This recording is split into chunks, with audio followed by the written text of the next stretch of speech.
Anda masih bersama kami dalam Kominfo Newsroom. Pemirsa, Kementerian Komunikasi dan Informatika resmi meluncurkan situs agregator indonesia.go.id hari ini di Gedung Kominfo Jakarta Pusat.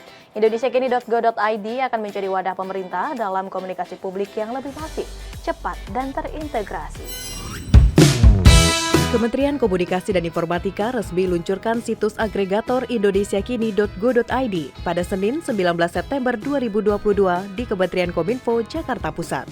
Situs resmi indonesiakini.go.id merupakan salah satu upaya yang dilakukan pemerintah untuk mendorong komunikasi publik yang lebih masif, cepat, dan terintegrasi dari sumber resmi kementerian, lembaga, pemerintah pusat, dan juga pemerintah daerah. Mengacu pada instruksi Presiden nomor 9 tahun 2015 tentang pengelolaan komunikasi publik yang mengamanatkan kementerian, lembaga maupun Pemda dalam menyampaikan program serta kebijakannya kepada masyarakat.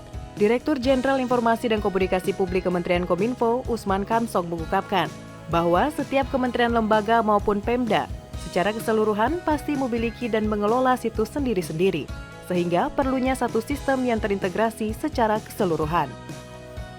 Ya, jadi begini, kita ini kan punya banyak website pemerintahan. Di pusat ada kementerian dan lembaga, ini punya website, ya, punya portal. Kemudian juga di daerah dari mulai kota, kabupaten sampai provinsi, ya, belum lagi perguruan tinggi negeri misalnya. Nah, ini kan terpisah-pisah sendiri-sendiri. Nah, kemudian kita membangun indonesia.go.id, indonesiakini.go.id untuk mengintegrasikan website, portal, ataupun medsos yang tadi terpisah-pisah. Kita integrasikan supaya apa? Supaya masyarakat ketika ingin mengetahui Indonesia, kira-kira begitu, ini cukup dengan membuka indonesiakini.go.id. Dirjen Usman berharap dengan diluncurkannya indonesiakini.go.id mampu mensosialisasikan seluruh program dan kebijakan pemerintah agar dapat diterima, dipahami, dan dirasakan kehadirannya oleh masyarakat.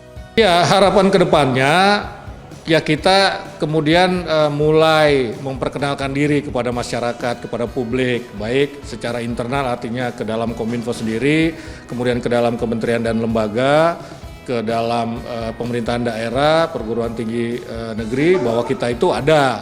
Ya, kemudian kita juga bersama dengan itu harus mempromosikan juga ke masyarakat agar masyarakat mengenal bahwa indonesiakini.go.id itu ada. Jadi kita promosikan. Nah, kemudian ini makin banyak juga kementerian, lembaga, pemerintah daerah, perguruan tinggi negeri yang berpartisipasi. Kita ini kan seperti konten agregator. Ya, konten agregator sehingga kita bisa mengcrawling portal, website untuk masuk ya ke dalam indonesiakini.go.id supaya apa? Ya supaya kita terintegrasi betul-betul, terorkestrasikan komunikasi publik yang kita lakukan begitu. Usai melakukan MOU dengan Kemendak, Jaksa Agung Sanitiar Burhanuddin mengatakan kerjasama kementerian lembaga bertujuan mencegah praktik korupsi di sektor perdagangan. Sementara Mendak menyebut kerjasama ini akan memberikan kepastian hukum bagi kedua instansi dalam pengambilan keputusan.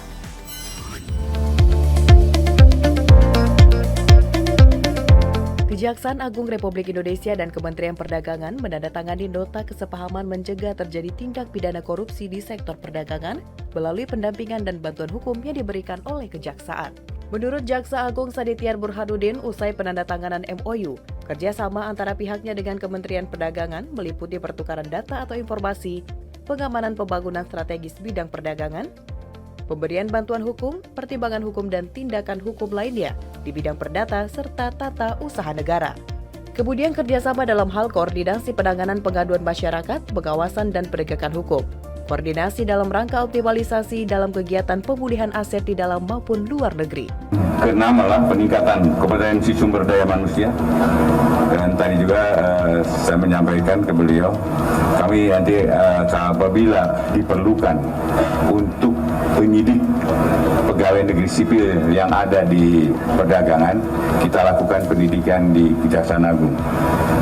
Dan terakhir bentuk kerjasama lainnya ini nanti sesuai dengan ada permasalahan apa, kebutuhan apa, kami akan support penuh kegiatan-kegiatan di perdagangan. Gimana juga Kementerian Perdagangan adalah suatu instansi yang sangat strategis dalam rangka pemenuhan hajat hidup masyarakat. Sementara itu, Menteri Perdagangan Zulkifli Hasan menyebutkan, kerjasama ini penting untuk memberikan kepastian hukum serta keberanian bagi jajaran di Kementerian Perdagangan untuk mengambil keputusan. Karena sejak terungkapnya perkara korupsi ekspor CPO untuk minyak goreng membuat jajarannya ragu dan hati-hati dalam bertindak. Dengan MOU ini, kami dari Kementerian Perdagangan bisa cepat minta kepada Pak Janggatun untuk minta pendapat hukum. Ini ada begini, Pak, kita perlu cepat, industri kita ini membutuhkan bahan baku dan seterusnya. Jadi dengan sekali lagi saudara-saudara dengan MOU ini, saya berharap nanti kinerja Kementerian Perdagangan akan semakin baik, semakin cepat, karena sudah ada pendampingan dari kejaksaan. Tapi tidak salah gitu, benar, karena sudah ada pendampingan.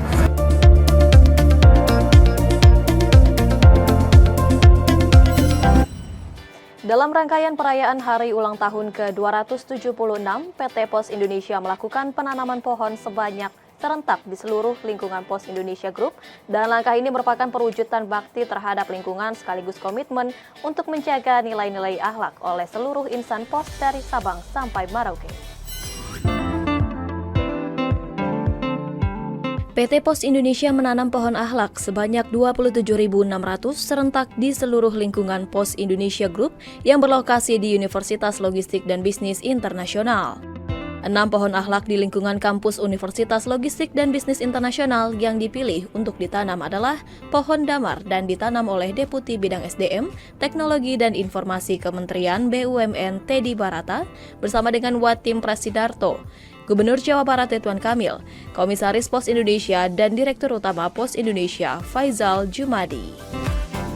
Kegiatan bertajuk Menanam Akhlak merupakan langkah nyata Pos Indonesia untuk mewujudkan bakti terhadap lingkungan sekaligus menjaga nilai-nilai akhlak.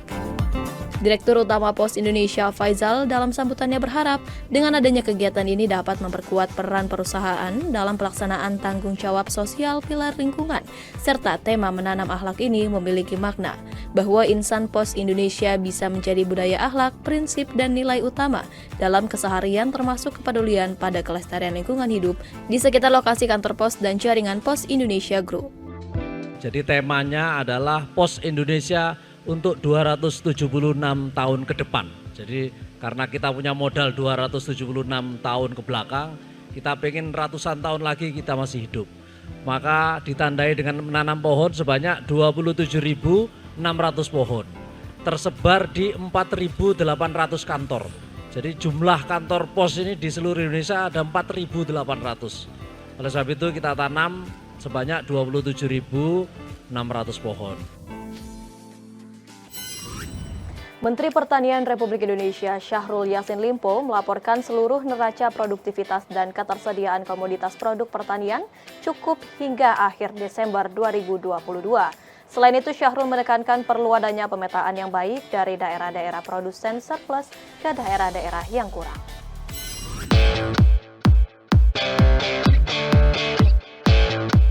Menteri Pertanian atau Mentan Syahrul Yassin Limpo memaparkan hasil rapat terbatas bersama Presiden Joko Widodo di Istana Kepresidenan Jakarta. Dua rapat yang dijalaninya tersebut membahas komoditas pangan yakni kedelai, bawang merah, cabai, serta berbagai produk hortikultura yang tersedia. Kepada Presiden, Syahrul melaporkan seluruh neraca produktivitas dan ketersediaan komoditas produk pertanian masih cukup hingga akhir Desember 2022 nanti. Mentan Syahrul menekankan perlu adanya pemetaan yang baik dari daerah-daerah produsen yang surplus ke daerah-daerah yang stoknya kurang. Ada dua pendekatan yang disebut Syahrul dapat dilakukan, yaitu pertama, kepada kepala daerah untuk melakukan komunikasi perdagangan komoditas sehingga sistem transportasinya bisa dikendalikan oleh pemerintah. Menteri Pertanian bersama Badan Pangan Nasional juga akan mengintervensi daerah-daerah tertentu yang memiliki skala besar agar terjadi pengendalian harga secara maksimal. Petani betul-betul siap untuk menanam dan pemerintah menjamin harga beli khususnya untuk kedelai, dan tentu saja dimintakan BUMN dan jajaran BUMN untuk melakukan pembelian baik itu cabai, bawang maupun tentu saja kedelai yang ada. Saya kira ini menjadi sesuatu yang sangat berarti bagi petani kita Bahkan apapun tadi Bapak Presiden perintahkan kepada kami, khususnya Kementan, apapun semaksimal mungkin bisa pertanian ini di backup.